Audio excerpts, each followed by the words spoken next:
स्वागत है दोस्तों आप सभी का आपके अपने YouTube चैनल सीजी ज्ञान पर। दोस्तों आज के इस वीडियो में हम शिक्षण अभिरुचि व शिक्षा शास्त्र से संबंधित महत्वपूर्ण प्रश्न देखेंगे जो कि Chhattisgarh pre B Ed pre D Ed 2025 के लिए इम्पॉर्टेंट है। तो जरूर दोस्तों वीडियो के अंत तक बने रहिएगा।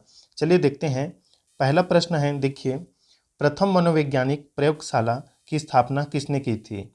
गॉल्टन ने, हल ने, उंट ने या वाटसन ने? इम्पॉर्टेंट प्रश्न है, आपके सभी एग्जाम में ये पूछा जाता है शिक्षण अभिरुचि व शिक्षा शास्त्र के।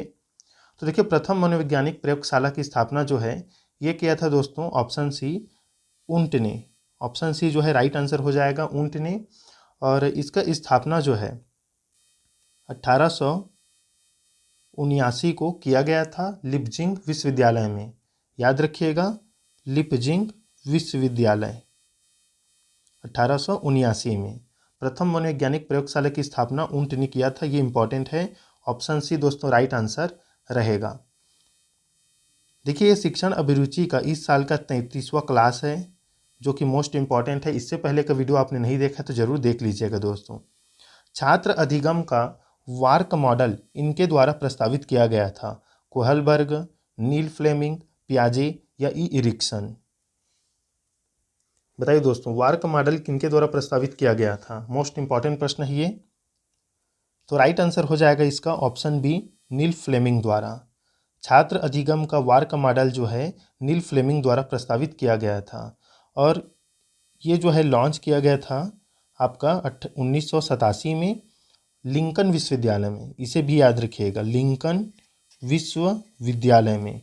इंपॉर्टेंट है, नील फ्लेमिंग ने वार्क मॉडल जो है प्रस्तावित किया था। तीसरा प्रश्न देखिए, शिक्षा मनोविज्ञान की उत्पत्ति का वर्ष कौन सा माना जाता है? 1947, 1920, 1940 या 1900? शिक्षा मनोविज्ञान की उत्पत्ति का वर्ष कौन सा माना जाता है? तो राइट आंसर हो जाएगा दोस्तों ऑप्शन डी, 1900 को माना जाता है। याद रखिएगा, शिक्षा मनोविज्ञान की उत्पत्ति का वर्ष। ये प्रश्न जो है मोस्ट इंपॉर्टेंट है। चौथा प्रश्न देखिए, शिक्षा मनोविज्ञान का संबंध किससे नहीं है? मानव व्यवहार का अध्ययन तो इससे तो संबंधित है, मानसिक प्रक्रियाओं का अध्ययन इससे भी संबंधित है, सीखने के तरीकों का अध्ययन इससे भी संबंधित है शिक्षा मनोविज्ञान, लेकिन संचार माध्यम से संबंधित नहीं है दोस्तों। तो ऑप्शन डी ही हमारा राइट आंसर हो जाएगा। ये जो करा रहे हैं प्रश्न ये स्पेशल आपके लिए जो है इम्पॉर्टेंट है, बहुत इंपॉर्टेंट प्रश्न है। निम्नलिखित में से कौन शिक्षा मनोविज्ञान की प्रकृति है? कला, विज्ञान, विद्यात्मक विज्ञान, उपरोक्त में से कोई नहीं? बताइए दोस्तों, शिक्षा मनोविज्ञान की प्रकृति क्या है? क्या यह कला है, क्या विज्ञान है, क्या विद्यात्मक विज्ञान है, क्या उपरोक्त में से कोई नहीं? तो देखिए दोस्तों, जो शिक्षा मनोविज्ञान है वो विद्यात्मक विज्ञान है। ऑप्शन सी जो है सही उत्तर हो जाएगा। न तो ये पूर्ण रूप से कला है और न ही पूर्ण रूप से विज्ञान है। कला और विज्ञान दोनों है शिक्षा मनोविज्ञान, जिसे हम विद्यात्मक विज्ञान भी कहते हैं। ऑप्शन सी सही उत्तर हो जाएगा।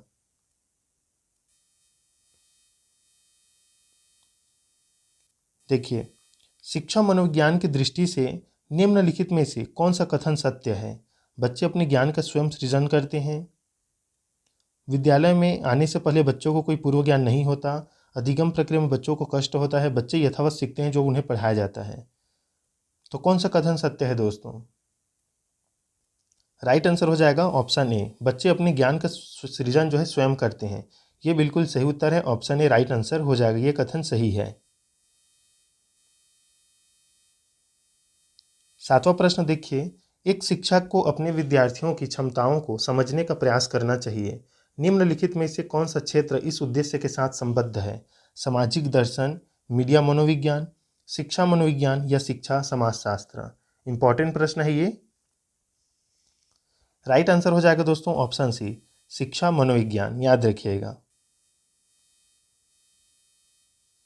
आठवां प्रश्न देखिए, शिक्षा मनोविज्ञान है विशुद्ध विज्ञान, व्यवहारिक विज्ञान, मानक विज्ञान या उपयुक्त में से कोई नहीं?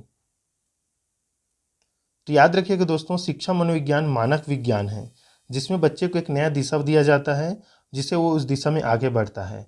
तो ऑप्शन सी मानक विज्ञान सही उत्तर रहेगा।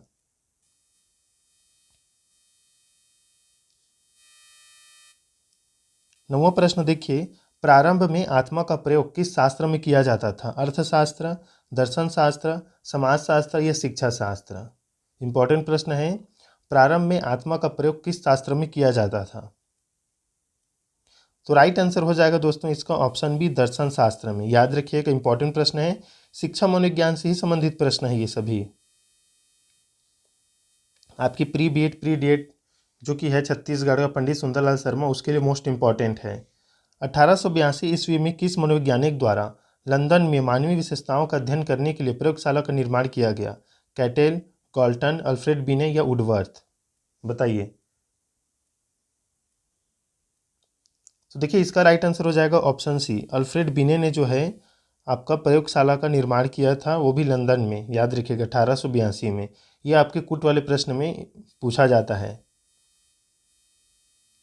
11वां प्रश्न देखिए दोस्तों, शिक्षा मनोविज्ञान का अध्ययन अध्यापक को इसलिए करना चाहिए क्योंकि इससे शिक्षक को आत्मसंतुष्टि मिल सके, इससे वह दूसरों को प्रभावित कर सके, इससे वह अपनी परीक्षाओं में प्रथम आ सके, इसकी सहायता से अपने शिक्षण को अधिक प्रभावशाली बना सके। तो सबसे बेहतर आंसर या ऑप्शन क्या है दोस्तों? ऑप्शन डी, इसकी सहायता से अपने शिक्षण को वह अधिक प्रभावशाली बना सके, इसलिए शिक्षा मनोविज्ञान का अध्ययन अध्यापक को करना चाहिए। 12वां प्रश्न देखिए, निम्न में से कौन सी शिक्षा मनोविज्ञान की सर्वाधिक व्यक्तिनिष्ठ विधि है? मोस्ट इंपॉर्टेंट प्रश्न है। अंतर्दर्शन, बहिर्दर्शन, अवलोकन या प्रायोगिकरण? बताइए, शिक्षा मनोविज्ञान की सर्वाधिक व्यक्तिनिष्ठ विधि कौन सी है? तो देखिए राइट आंसर हो जाएगा दोस्तों ऑप्शन ए, अंतर्दर्शन।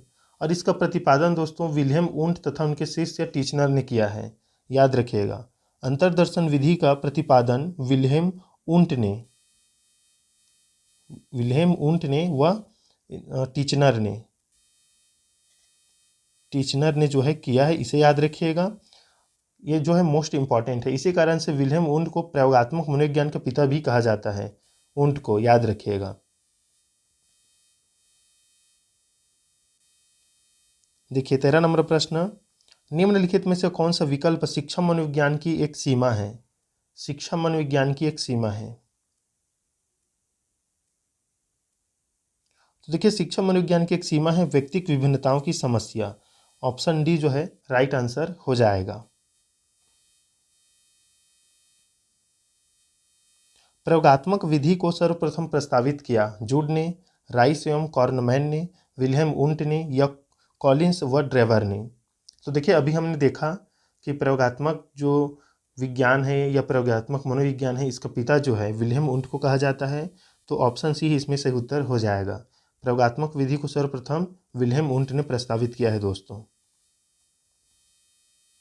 आपके सीजी टेट और सी टेट एग्जाम के लिए भी इंपॉर्टेंट है ये। मनोविज्ञान का शिक्षा के क्षेत्र में सबसे बड़ा योगदान है? विषय केंद्रित, शिक्षक केंद्रित, क्रिया केंद्रित या बाल केंद्रित? बताइए, मनोविज्ञान का शिक्षा के क्षेत्र में सबसे बड़ा योगदान क्या है? तो सबसे बड़ा योगदान है दोस्तों बाल केंद्रित शिक्षा। ऑप्शन डी जो है सही उत्तर हो जाएगा। 16 नंबर प्रश्न, मनोविज्ञान प्रारंभ में किस विषय का अंग था? दर्शन शास्त्र, नीति शास्त्र, तर्कशास्त्र या भौतिकी? मनोविज्ञान प्रारंभ में किस विषय का अंग था? तो ये दर्शन शास्त्र का अंग था दोस्तों। ऑप्शन ए जो है राइट आंसर हो जाएगा। इंपॉर्टेंट प्रश्न है, इसे जरूर नोट कर लीजिएगा। 17 नंबर प्रश्न देखिए, पारिस्थितिक प्रणाली सिद्धांत जो मूल रूप से उरी ब्रोफेर ब्रेनर द्वारा तैयार किया गया है, 4 प्रकार के नेस्टेड पर्यावरण प्रणालियों को निर्दिष्ट करता है जिन्हें खाली स्थान भी कहा जाता है। तो देखिए इसे कहा जाता है मानव पारिस्थितिकी। ऑप्शन सी जो है सही उत्तर हो जाएगा। ये प्रश्न मोस्ट इंपॉर्टेंट है, आपके संज्ञानात्मक से संबंधित है। वीडियो का लास्ट प्रश्न देख लेते हैं दोस्तों। औपचारिक वातावरण में होने वाले अधिगम का खाली स्थान द्वारा अध्ययन किया जाता है। तो राइट आंसर हो जाएगा शिक्षा मनोविज्ञान। ऑप्शन बी जो है सही उत्तर हो जाएगा। औपचारिक वातावरण में होने वाले अधिगम का शिक्षा मनोविज्ञान द्वारा अध्ययन किया जाता है। तो दोस्तों ये थे इंपॉर्टेंट प्रश्न, हालांकि कम ही प्रश्न था, लेकिन जो भी वीडियो हमने पहले से अपलोड किया है प्लेलिस्ट में, उसे भी जाकर जरूर देख लीजिएगा एग्ज़ाम से पहले। चैनल पर नए होंगे तो चैनल को जरूर सब्सक्राइब कर दीजिएगा, वीडियो को शेयर कीजिएगा, लाइक कर दीजिएगा। मिलते हैं नेक्स्ट वीडियो में, तब तक के लिए दोस्तों धन्यवाद।